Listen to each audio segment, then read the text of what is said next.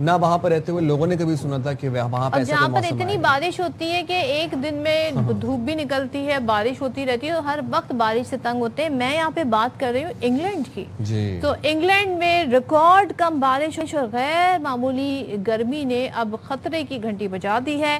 ملک کے نصف حصے کو شدید خشک سالی کا سامنا ہے, اور ماحولیاتی ایجنسی ہے انہوں نے 7 علاقوں کو باقاعدہ طور پر خشک سالی سے متاثرہ قرار دے دیا ہے, جن میں کیپٹل لندن شامل ہے.